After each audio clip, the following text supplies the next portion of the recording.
nearly guarantee you that nobody was taking a thrusting spear and running up to a mammoth.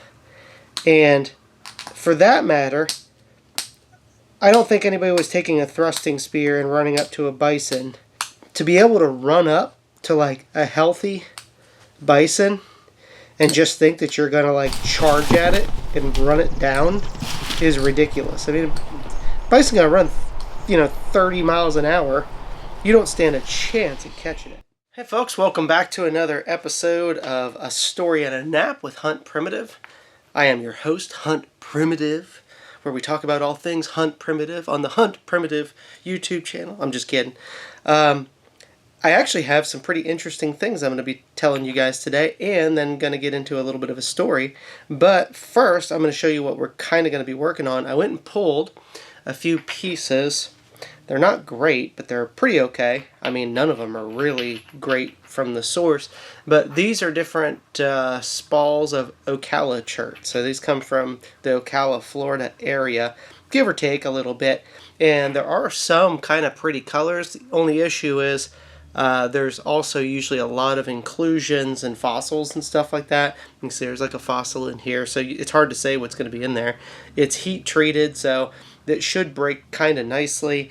I know this one, they have a lot of like echinoids in them, and I've had some with, great big echinoids, which is like a sea urchin essentially, so but without the spines, all you're seeing, it looks like a giant sand dollar, but like round. And I think that's a little one right there.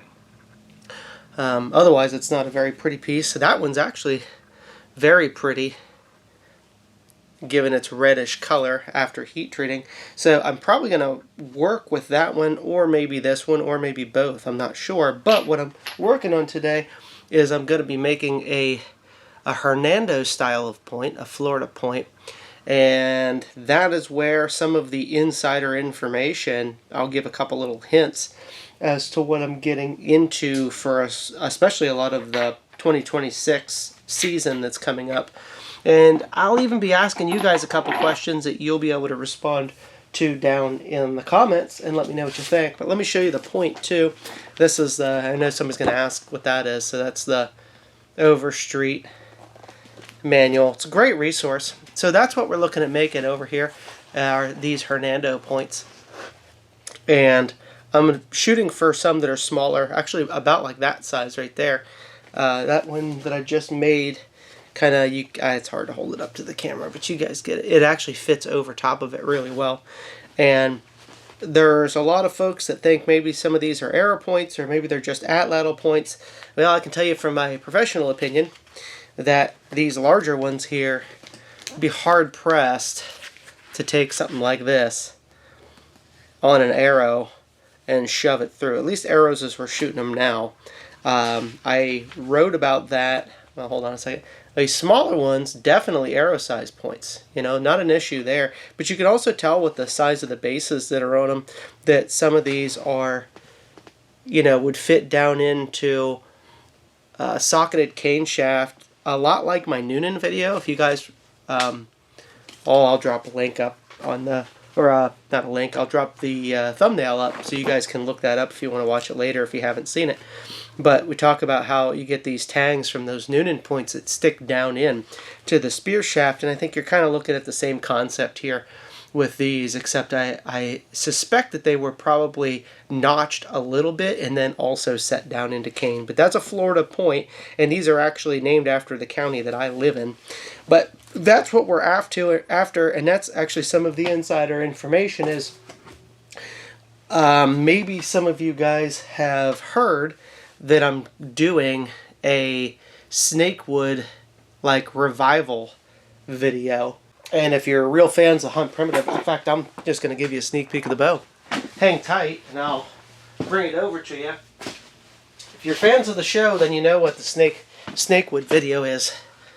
And I had another piece of Snakewood, and I've turned it into a real nice bow. A little bit longer draw than I'm used to shooting, and I didn't write, but if you can actually see even the grain on the stuff's really pretty. But we'll be doing a video about Snakewood again, kind of like a revival video. And if you haven't seen it, again, I'll show you what that video looks like too, so you can go watch it. But I want to shoot Hernando points and show that very good chance that many of them are Atlatl points, and there's probably many that are also arrow points. And I guess folks like to think that they wouldn't have been used at the same time, and a lot of the big studies that I'm going to be running with this year, doing a lot of stuff I'll be telling you about here soon, is working with projectile points, especially for the Atlatl and the bow being used together in the same time period, and likely even on the same hunts. So I definitely have some very interesting things coming down the pike for the 2026 season. Look how pretty that is there. That's heat treated up. It might actually be heat treated just a tiny bit too much. I'm not sure yet, but it is pretty. So kind of got, I'm not sure what it's going to turn into, but I'm leaning towards it would come out at the end of the year, but working on somewhere between a 6 and 9 episode documentary series. A lot bigger than anything I've put together thus far. And I'm really excited to bring that to you, but I don't want to kind of give away the surprise about it. But either way, like I said, the little insider information is I'll be showing projectiles of different types that can be used on either bows and arrows or Atlatls, not just one or the other. And some of it's actually going to go against what mainstream archaeology thinks about that. And you can keep this a secret between you and me. Well, it's not like the world's watching this, only my closest fans watch these videos. But I think the bow and arrow is actually a lot older in North America than we give it credit for. So we're going to be working through a lot of that stuff this year. Really excited to see where it all goes and what we can uncover. And I did actually write about these points briefly in the Secrets and Science of the Atlatl video, which would be the evolution of the bow and arrow coming from the Atlatl. And some of that, by the time we're done with that, I may actually have to go back and amend that. So either way, that ought to be exciting. Now, one of the other things is I'm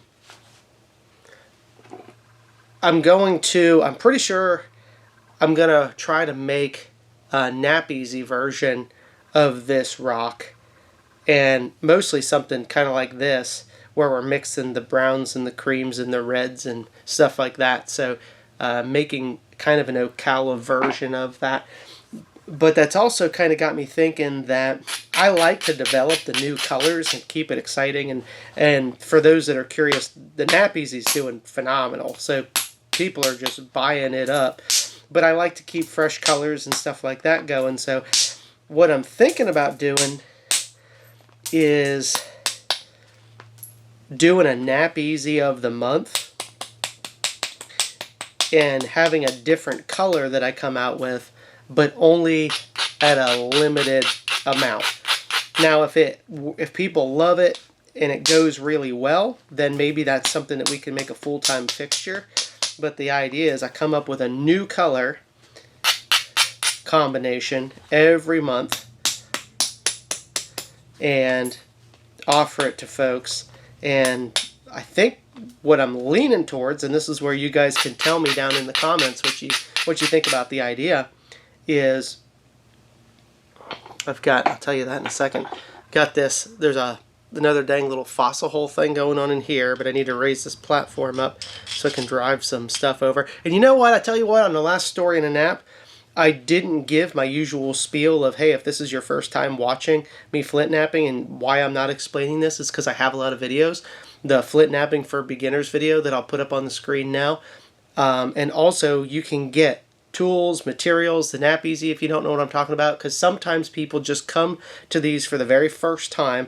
They've never watched a video until this one, and then they start asking questions, and the last time I didn't answer those questions right off the bat, and I was getting comments of people going, how do I get into this? How do I...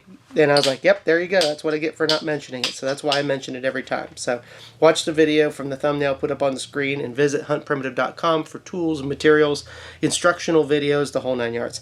So anyway, I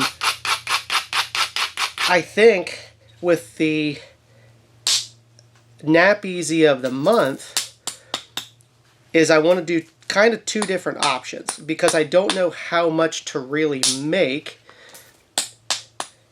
of one particular color because there's always an opportunity for it to sell out. And then sometimes I make up colors that I'm like, this is amazing, everybody's going to want this, and then hardly anybody wants it. So it's really hard to say what folks are really interested in. So I think what I may do is do like a normal batch size that I normally do. It's just the way the numbers work out on it.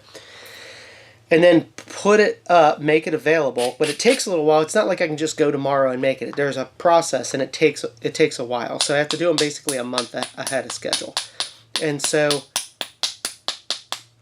if I plan ahead and then make a batch, I have no idea who's going to get it and whatnot. So here was the idea that I want your feedback on, and that is I was also thinking about doing, if folks want to, but you don't have to, is like a subscription service where every month your card will automatically get charged for whatever it is you want to sign up for. It could be a 5-piece or a 10-piece or whatever, just whatever you want of it. You don't have to worry about missing it. It's just going to automatically sign up.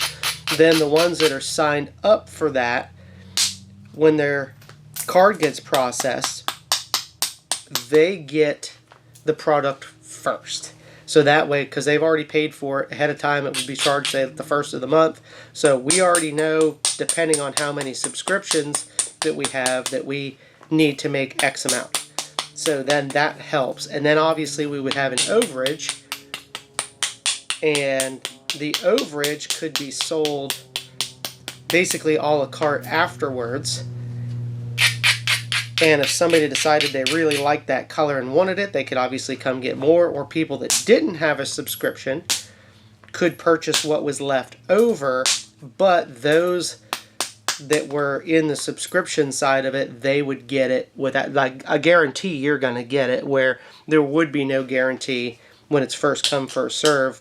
Like when we first put out Knap Easy, I thought I had enough to last a month or 2 for tests for people to check out. We sold out in less than 24 hours and then had it on back order sales till finally I said, I mean, I'm months out. It's going to take me a while. So I was surprised at how well it took off. And then when we introduced like the Flint Ridge, that kind of did the same thing, and it was on back order for a while. It took us a long time to get everything caught up. So I don't want to be in that boat again. So I won't take orders for it. It'll just be whatever we've got. It's first come, first serve, unless you're signed up. Well, then the other perk is what we figured we would do, especially because the colors are actually fairly expensive to manufacture, and we would probably raise the price on some of the, well, we would raise the price on the like the new colors, so like the Knap Easy of the month, but those that signed up for the subscription would get it at the absolute normal price. So if whatever you normally pay for, say, like a 5-pack or a 10-pack of Knap Easy, if you're under the subscription, you'll get it for that amount. Then the a la carte, that whatever's left over, people that just want to buy, that's where the price increase would come into. So then there's basically a perk then for being signed up for the Knap Easy of the month. So if you got kind of picking up what I'm putting down there, let me know down in the comments if that's something you'd be interested in, because if people are like, nah, I'm not gonna do that, I want to see all the colors first or whatever, then I know not to worry about the subscription side of things. But I also figured it would be really easy for folks that, you know, next thing you know, they see a new color and they're like, I want that, and I'm like, this post is already weeks gone, or, you know, I posted this weeks ago and now it's gone and I don't have any more till next year, sort of a thing. So it doesn't really work to make just small amounts. You got to do a big batch of it. Otherwise, you know, if I could just do a couple here and there, it wouldn't be a big deal, but it's too much of a pain in the butt to do that small amount. So anyway, enough about that one. And a second here, gotta raise this platform. Starting to thin this thing out here a little bit. I gotta raise the platform here and drive that across. This would actually make one of those bigger ones really nicely, but I'm trying to thin it down so I can put it on one of my arrows for the Snakewood project.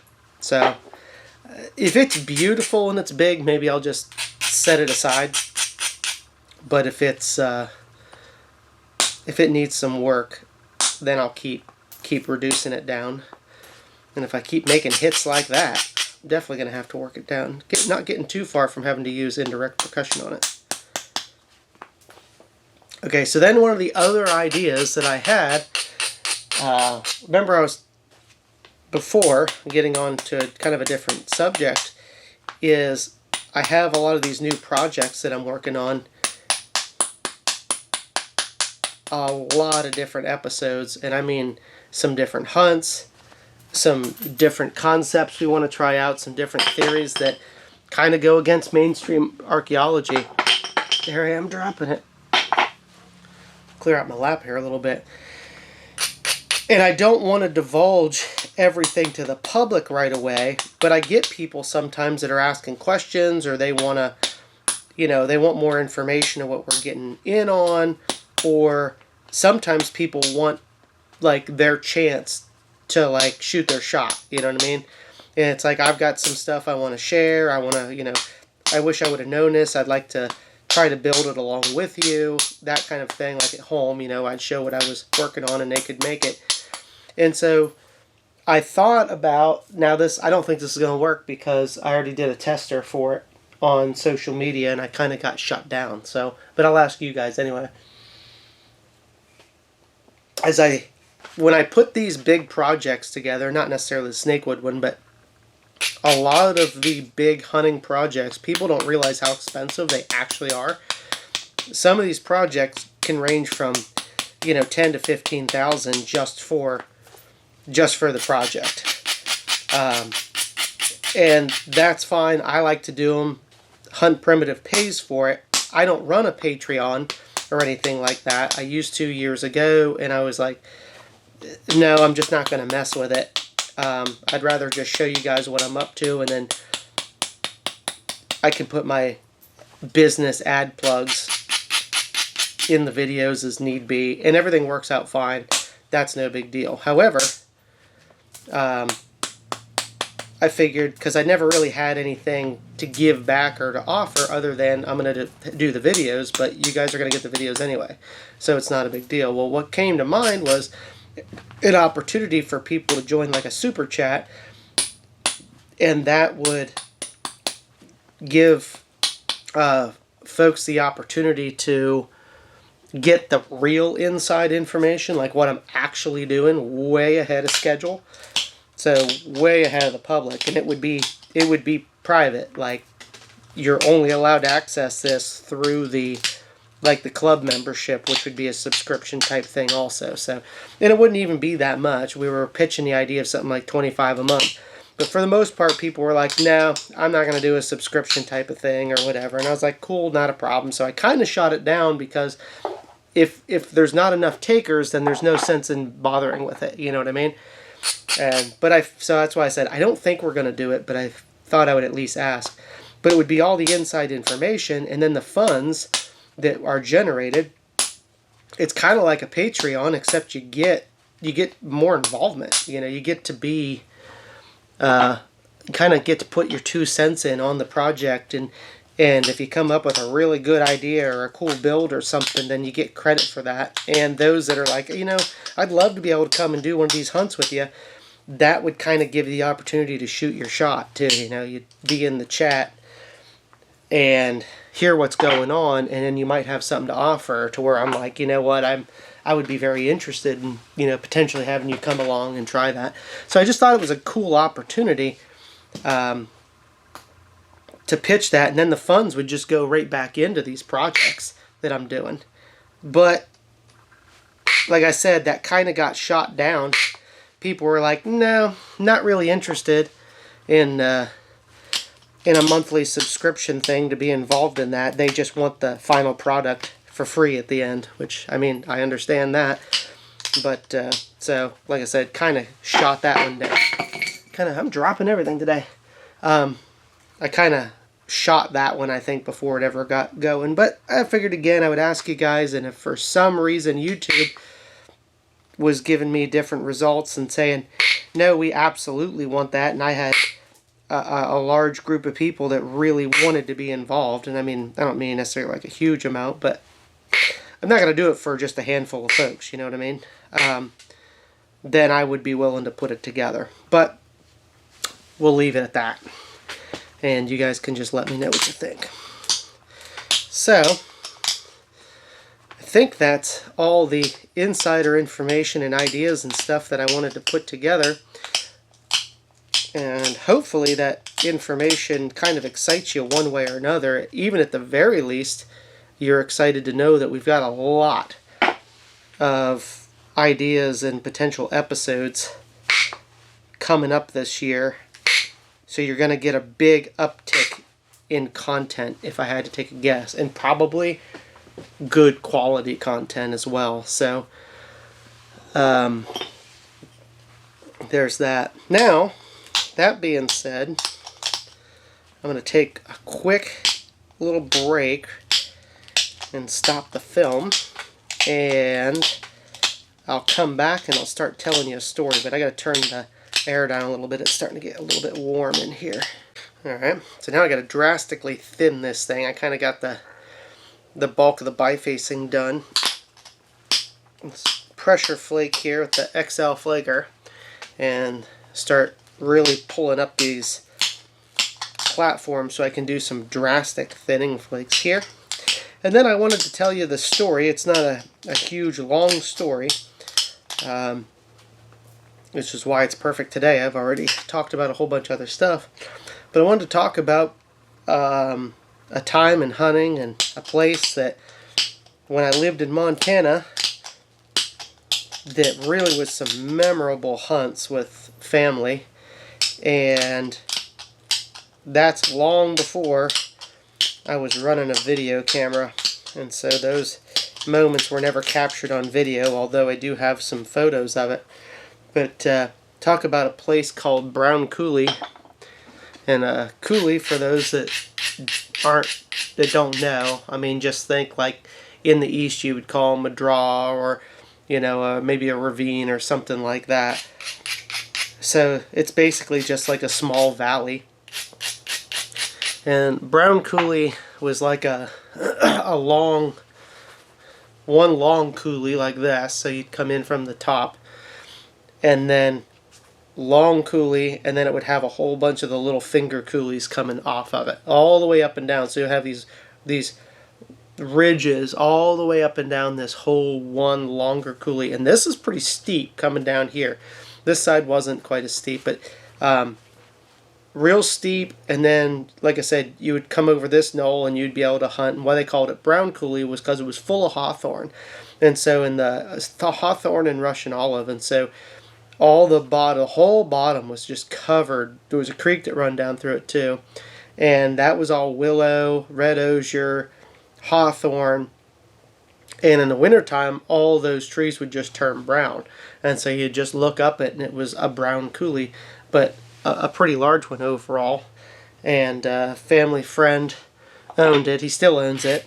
And we used to hunt there quite a bit when I was in high school, and we would take a trip up there, usually once every couple of years. And then when I lived out there for a few years, we hunted it quite a bit as well. And it was at the time, for a while, the mule deer population was really high. It was just a ton of mule deer, especially does. And back then, there were so many mule deer does that you could get 6 doe tags and a buck tag because there were just so many deer. So you could get like several whitetail tags, but you could get 6 mule deer doe tags, and ranchers were eating so much that ranchers were even like, hey, just, shoot more, just get rid of them, even if you don't have a tag. It was just that many deer. And boy, think back to how amazing that was. What an opportunity to hunt that, because you could go out and maybe see, what we would call pushing out brown coulee. It would be like, you want to go push out brown coulee, and it wouldn't be anything to maybe see 60 or 70 deer come out of it, and maybe more than that sometimes. And so how we hunted it, and one time in particular, hunted it many times, but one time in particular we got the whole family together, and I was back when my dad was alive, so we had my dad's brother, who was my Uncle Tom, and then his 2 sons, which are really closer to my dad's age, so they're older than me, obviously, and that's Dave and Dan. And so there would be, and then occasionally Dan's grandson would come along too. That was a little bit later on in life, but this one in particular, it was Uncle Tommy and my dad and Dan and Dave and myself, and they always had to have a pusher, and so we were just bow hunting. They all took up different positions along brown coulee and some of these other little fingers, because normally if you kind of pushed the little fingers, if you walked up above those little fingers I was talking about, sometimes you could push them and they would all just run down into the bottom, into the big thick brush. And then you'd take a guy or two, and he would go all the way down to the one end of the long end of the big coulee, and then you could slip back and forth like this, meander, and you just keep pushing animals. And when they got up to the end, all these deer, they wouldn't come busting out, because you're not trying to drive them, you're just trying to sneak along. And then you're inevitably going to bump them. You're trying to sneak along and actually, shoot them. But it takes quite a bit of effort to cover all of that. And me being younger, it was an easy choice for everybody to say, you go be the guy that goes and pushes it out, which I was all too happy to do, because I still love stalking around. And so we had a pile of mule deer tags in our pockets, and they all took up their positions, and I went all the way down to the one end. Well, as soon as I crossed, it was like a beaver pond there, and I found my way across that, walking across the dam, got to the other side, and I started sneaking along real slow, and I look up and I saw something that caught my eye. Just caught a little bit of movement. So of course I'm thinking it's a deer. Well, here it was actually a coyote that was like laying down, and when I saw it move, it had like rolled on its back and was doing like dogs do, where they, like they're scratching their back almost. And I was like, that's pretty unique. It's not often you stalk up on a coyote. So I saw it at a distance, and it was laying there and preoccupied, so I was able to, I got up maybe about 30 or so yards, and I knew that was as close as I was going to get. And I took a shot, and it went, right over its back. Just barely missed it. But that would have been super cool.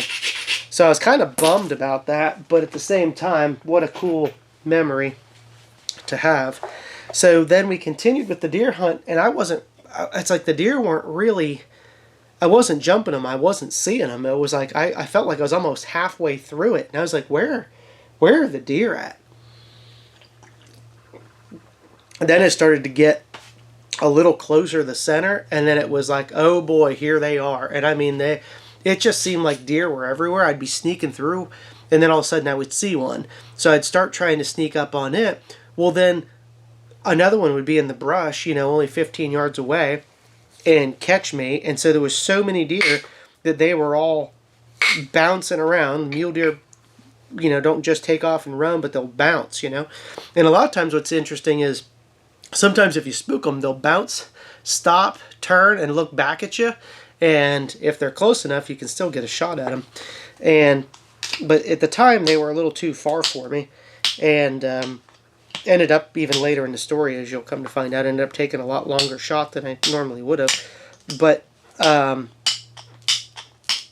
here I am working through the coulee and bumping some deer out, and I'm like, well, I'm getting close, but I'm not getting any shots. Well, then what happens is, as you start pushing all the deer down to the one end, they kind of run into the line of hunters. Now, some of them make it through. Now, my dad was hunting with an old bear recurve.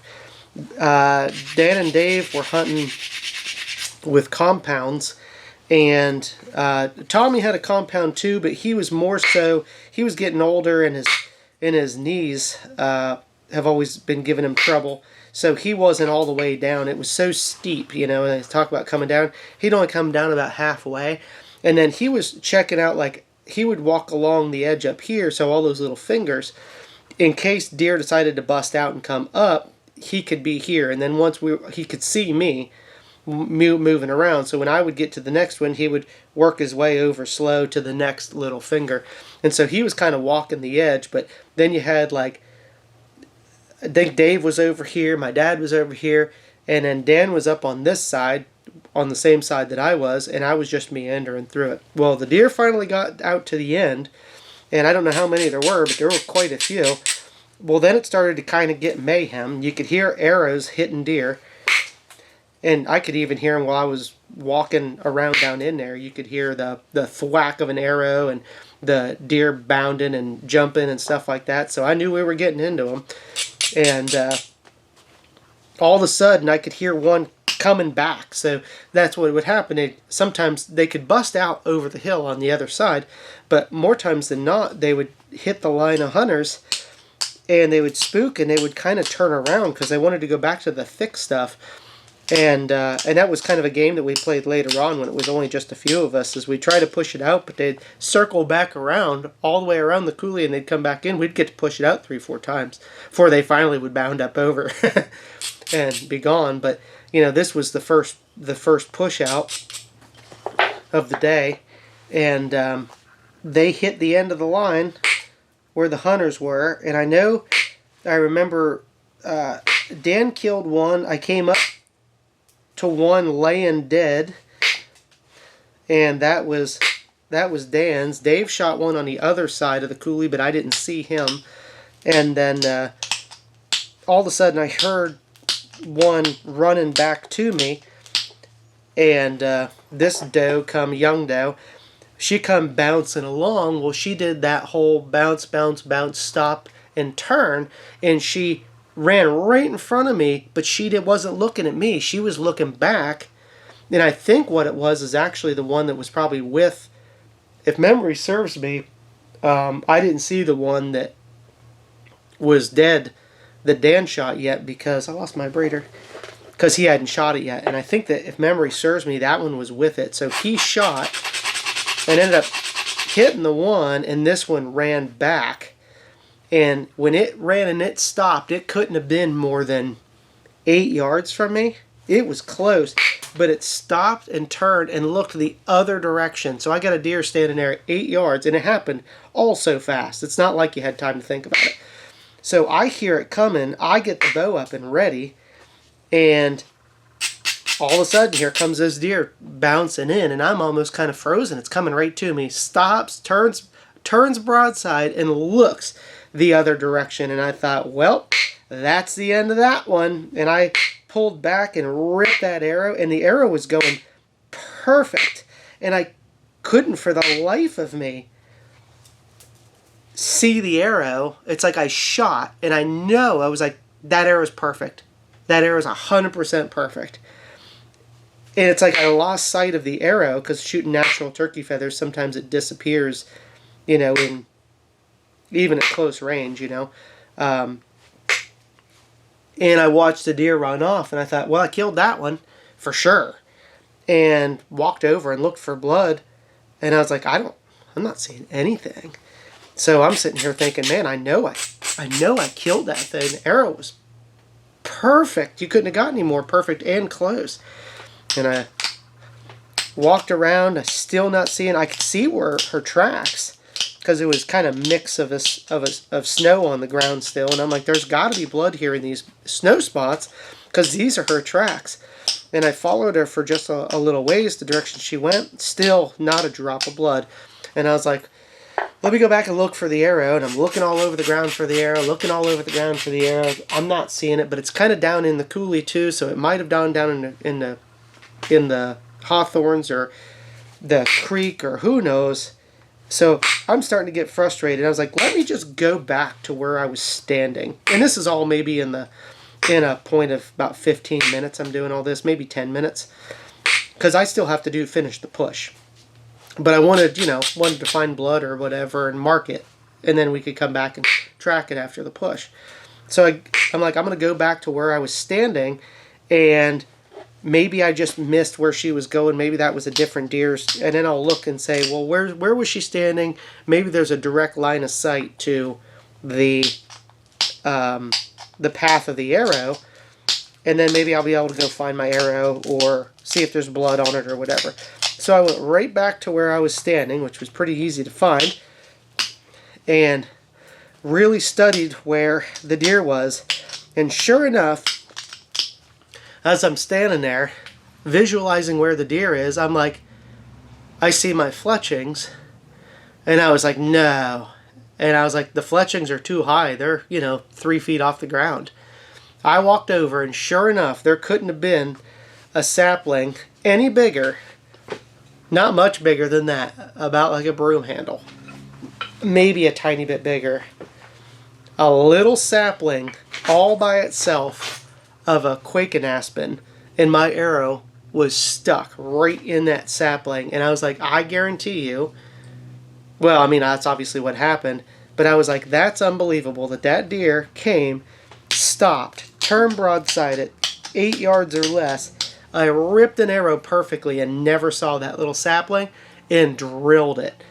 And so then you want to talk about disappointed after that. I was like, oh no, that was the opportunity. But I kept on, pulled the arrow out, and wish we had...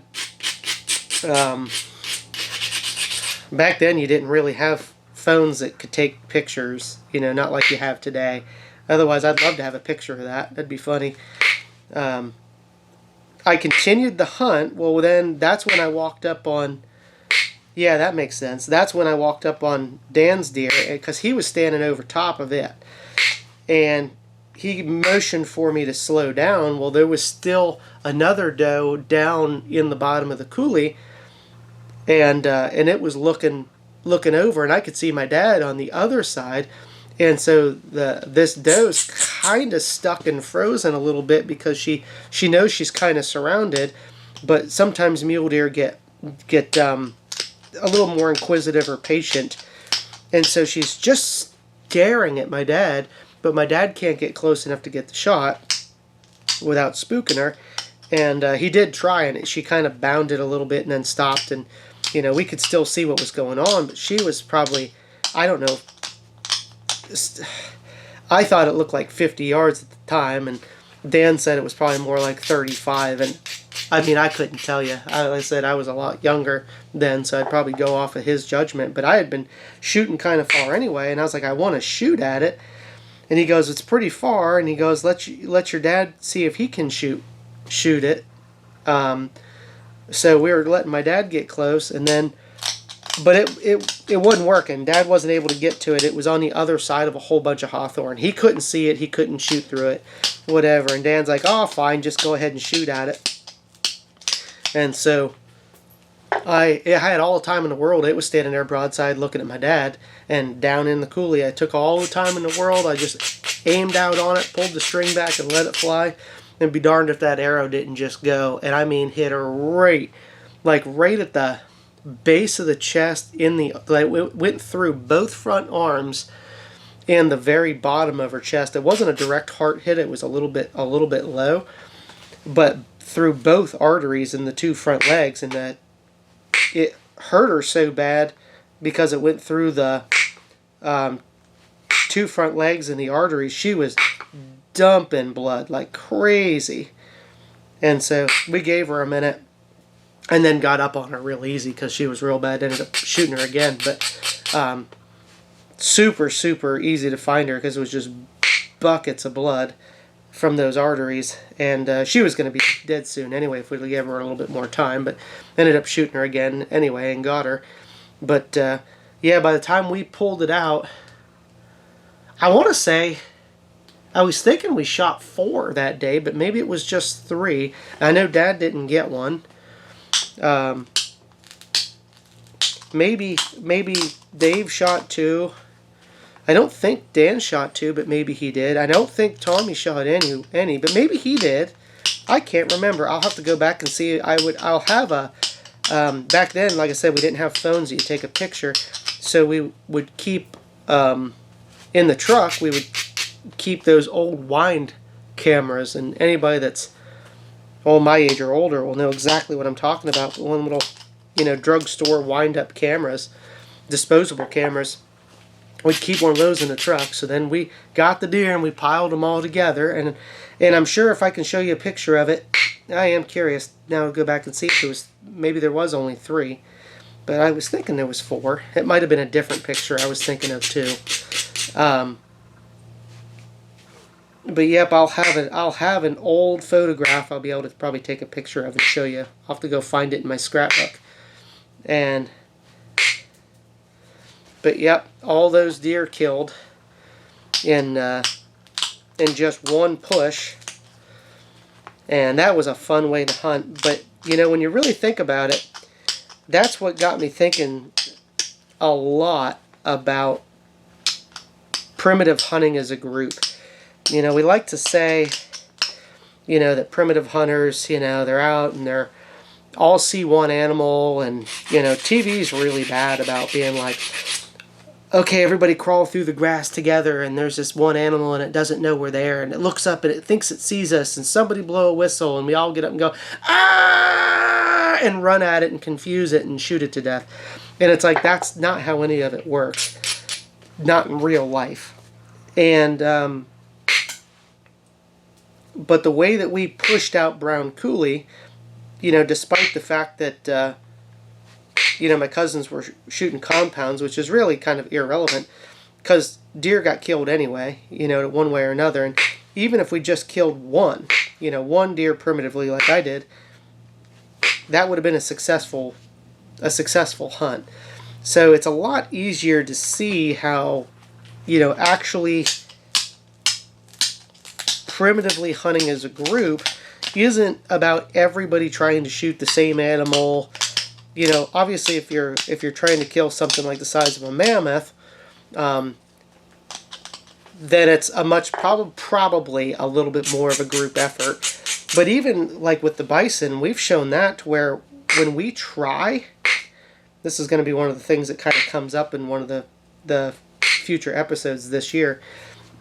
When we tried to make it everybody goes in, because that's what people wanted to see. For a while, it was like, oh no, everybody needs to just run in after it and overwhelm it and confuse it. That's how it was really done. And I'm like, people, I don't really think so. But that's what a lot of people wanted to see, and we went and did that in one Clovis video.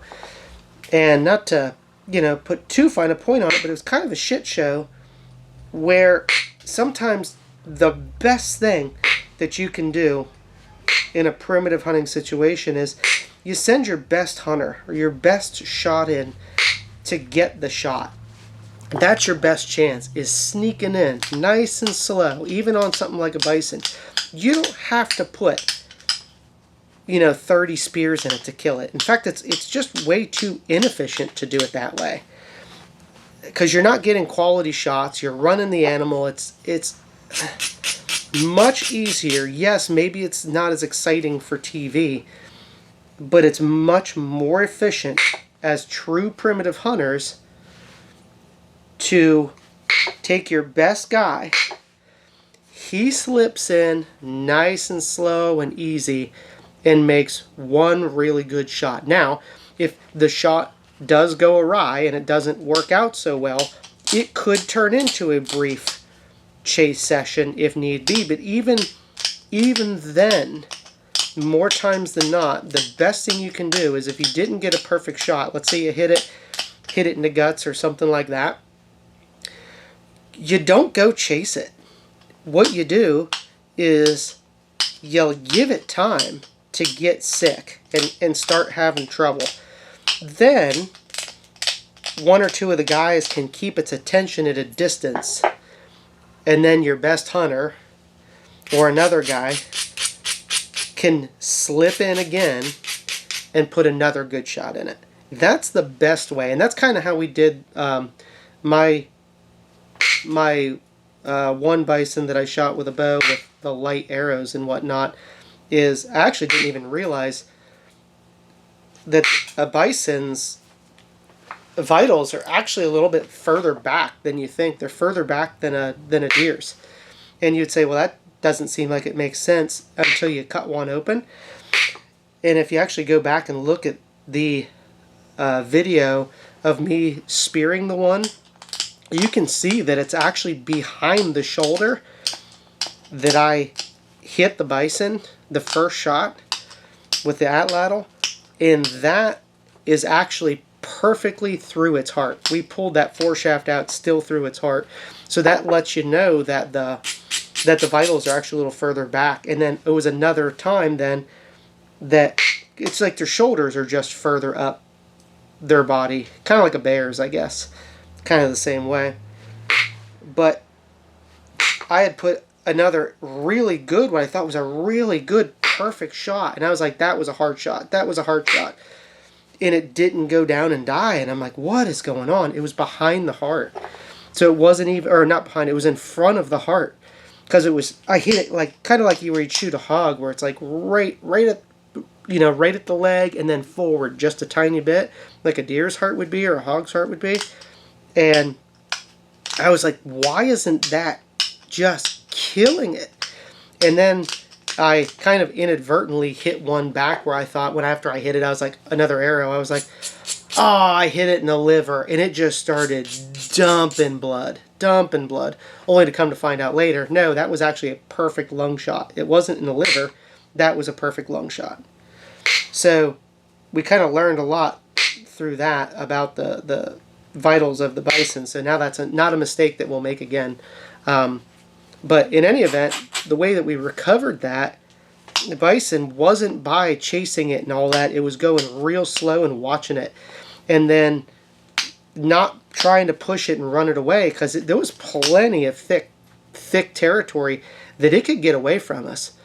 And we were trying really hard not to get it so spooked that it would run in there, because it was already injured.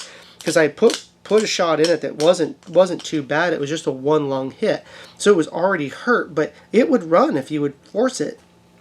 And the last thing we wanted was for it to get in really tight, because a bison for the most part doesn't want to be super tight in the brush. They are better off when they're in a little bit more open territory, but if you push them, they will absolutely get real tight, and now you've got a real mess on your hands, not only with recovery but kind of a dangerous situation.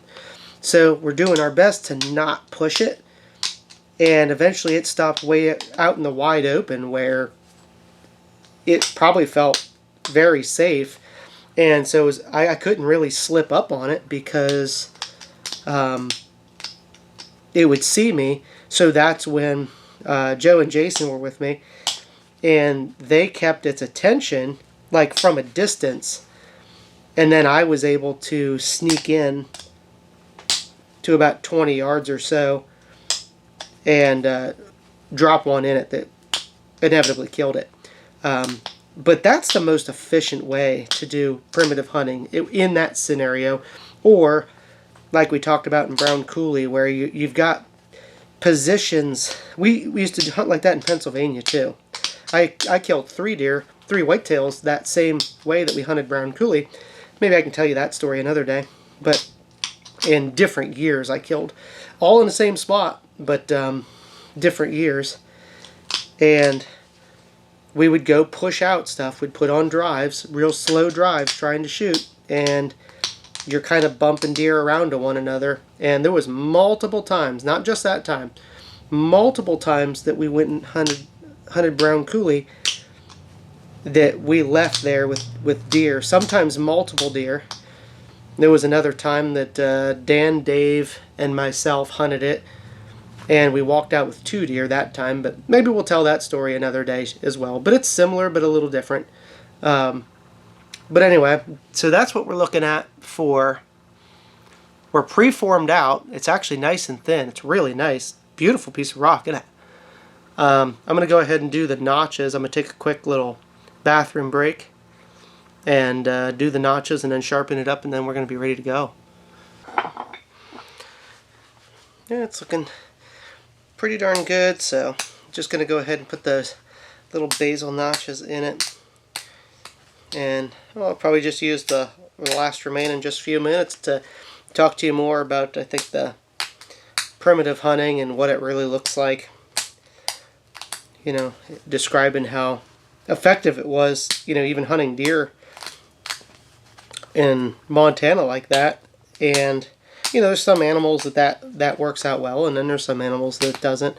So it's going to vary a little bit depending on terrain and the animals you're hunting and all that kind of stuff. But, you know, it kind of goes to show that you got to think the stuff that's portrayed on television, and you know, that's really the unfortunate part is, I get it, it's entertainment, it's not that big of a deal, but basically if you watch any of that stuff on movies, and although the movies do tend to be good anyway, but you know, talking about, what is it, 10,000 BC or whatever, where you know, runs up and it accidentally grabs the spear off the ground, and then the mammoth rears up and ends up like falling on it, and it tails itself dead. It's like, I mean, even if you think about that, just Hollywood's real bad about saying, well, the second something gets pierced through the heart, it's immediately dead like a brain shot. It just doesn't work like that. It still takes like a little bit.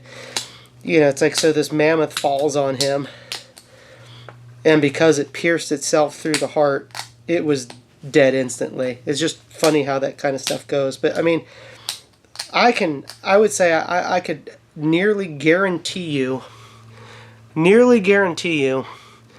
that nobody was taking a thrusting spear and running up to a mammoth. And for that matter, I don't think anybody was taking a thrusting spear and running up to a bison. I mean, these animals will pretty much kill you.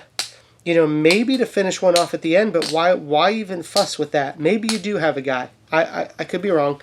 Maybe there is a guy that comes along and that's really like the only thing he does. Maybe he's got like a javelin or a thrusting spear. We're actually going to get into that a little bit too. We're going to do some more tests with that. Vastin's real good at throwing a javelin, but you know, if you guys watched the video we did last year, called it subsistence hunting, you know, spear with atlatls and javelins. You know, by the end of the hunt, you know, he could have killed several with a bow and arrow.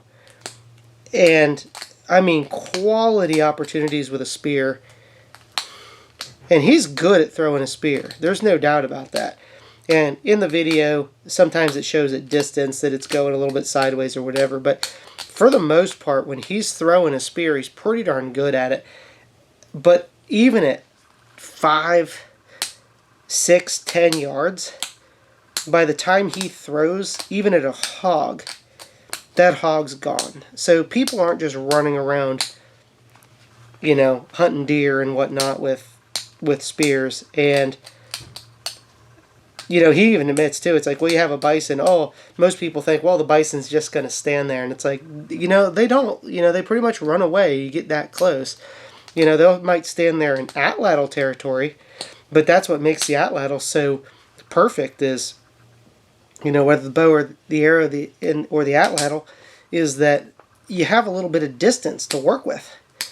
But to be able to run up to like a healthy bison and just think that you're going to like charge at it and run it down is ridiculous. I mean, bison going to run, you know, 30 miles an hour.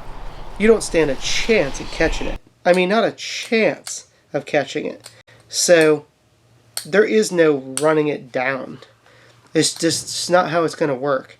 I said, you get one that's wounded or something like we did, that was sketchy enough. And I'm thankful nobody ended up getting hurt with that. But, I mean, we're not doing that kind of stuff anymore. That's just silly. That's Hollywood nonsense. I don't regret doing it because it taught us a lot. But that's what we would, when I was younger, we would say, that's Bush League shit. You know what I mean? It's not real stuff. That's amateur work. We're not doing that kind of stuff anymore. We're going to do it the right way. Now, if things get sporty and we have to get sporty, we'll do it. But we're not doing that just for fun. It's not efficient. You know what I'm saying? There's no sense in doing that. There's just better ways of doing it. You slip in, you take the shot. Even kind of like the wildebeest that did not go so well. And funny enough, I think we're going to have another project this year too. Might be somewhat similar to the wildebeest, but we're taking a totally different approach on just how we're going to essentially approach the whole hunt itself. Switch some things around. The way we were trying to do that, getting super close on a flighty animal, that's not really how the Atlatl works. You know, there's different tools for different purposes. So anyway, that's enough being said about that. This point's done, so we're going to go ahead and let it go. But that's it. It's looking really nice. Beautiful Hernando. It's a little bigger than what I would want for a normal arrowhead. However, what you're probably going to come to find out in this Snakewood revival kind of documentary, there's one little piece there I kind of want to try to get rid of. Actually, it's probably not a big deal, but I am going to try to get rid of it. It's like a little bump right there. So I may take a couple more flakes off as soon as I turn the camera off. But you're going to come to find that we're designing the bow a little bit different. We're taking a little bit of a different approach to the Snakewood video, and it's going to play into a lot of what we have coming up in the upcoming season of these documentaries, which they're not going to come out incrementally. We're going to wait till the whole thing's done, because a lot of these episodes are going to point back to one another and the things that we learned in the tests. So if you thought we were up to something big before, I promise you we are into some pretty big stuff right now. But anyway, so that's the one I showed you at the beginning. It's a little smaller. You guys can see that. That's about the size of the arrowhead that I would normally want to shoot. But I think if we have a little more powerful bow system, this one here, I don't think we're going to have any problem with that one. And that's going to align probably really well with a lot of those ones in the book. So anyway, thanks for following along. Hope you stuck around to the end. Remember, we've got materials, videos, tools, anything you would need at huntprimitive.com. And we'll catch you on either a future adventure or another story in a nap with Hunt Primitive.